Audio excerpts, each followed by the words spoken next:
তাকে রক্ষা করতে গিনির পর্দা ফাঁস করলো স্বস্তিক। বিস্তারিত জানতে ভিডিওটা না কেটে একটা লাইক করে পুরো ভিডিওটাই টেনে দেখতে থাকুন। বিষয়টি দেখতে পাচ্ছি গীতা নতুন একটা কেসে নামতে চলেছে, যেটাতে অগ্নিত মুখার্জির বিরুদ্ধে যাবে গীতা।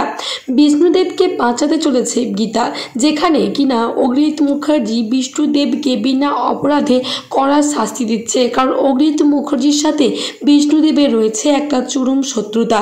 তাই তো অগ্নিত মুখার্জি গীতাকে কোনো মতে এই কেসে নামতে দিচ্ছে না, কিন্তু বিষ্ণুদেবকে বাঁচাতে চায় গীতা।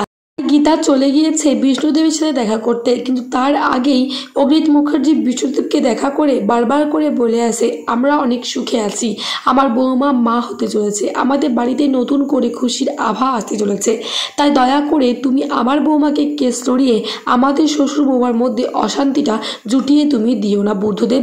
আমি চেয়েছিলাম যে তুমি সাজা পাও, আর সেটা হয়েছে, তুমি এখন জেলে পড়ছে মরছো, সেটাই আমি চাই, এর থেকে বেশি আর কিছু চাই না।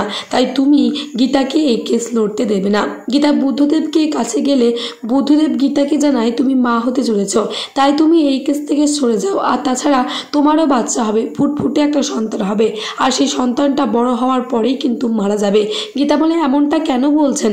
দেব বলে বলবো না, আমার যে এত বড় সাজা হয়েছে বিনা দোষে, তার মাসুল কে দেবে? সেই পাপও আপনার শ্বশুরমশাই ভোগ করবে, আমাকে বিনা দোষে এত বড় শাস্তি দিয়েছে।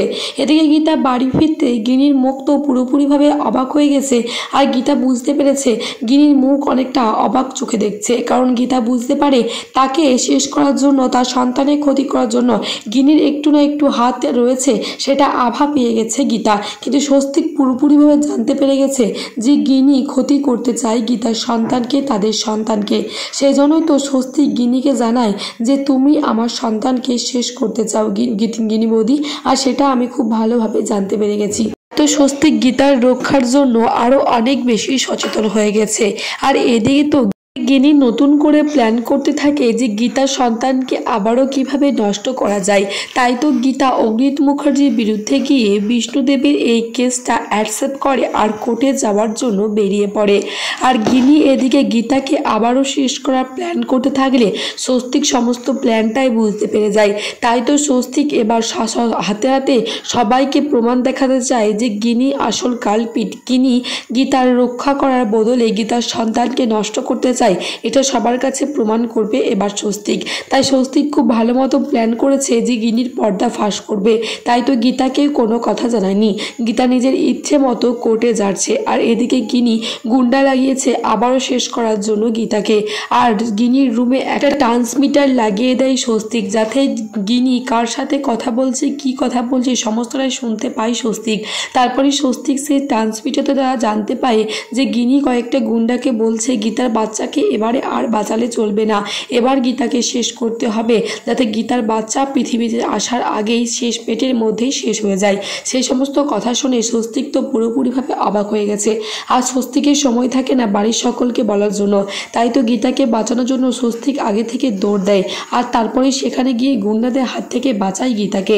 গীতা বলে স্বস্তিকবাবু বারবার আমার ওপর কে অ্যাটাক করতে চাইছে?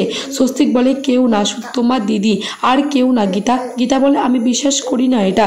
তবে তখনই গীতাকে দেখিয়ে দেয় সেই ট্রান্সমিটারের সমস্ত রেকর্ডিংটা স্বস্তিক, যেটা শুনে ভীষণভাবে রেগে গেছে গীতা, আর ভাবতে থাকে আমার দিদি আমার জন্য এত খারাপ কাজ করতে পারে, আমি ভাবতেও পারি না।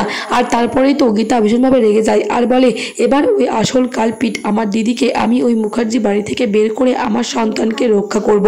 তাহলে বন্ধুরা তোমরা এমনটা চাও তো যে স্বস্তিকের বুদ্ধিতে গিনির রুমে ট্রান্সমিটার লাগিয়ে যেন গিনির পর্দা ফাঁস করে স্বস্তিক? অবশ্যই কমেন্ট বক্সে কমেন্ট করে জানাও। তাছাড়া এমনটাই হচ্ছে আমরা গীতা এলএলবি সিরিয়ালের আগামী এবং নতুন পর্বগুলিতে। ধন্যবাদ বন্ধুরা, ভিডিওটা এই পর্যন্তই নিয়ে আসছি গীতা এলএলবি সিরিয়ালের আগামী এবং নেক্সট আপডেট নিয়ে।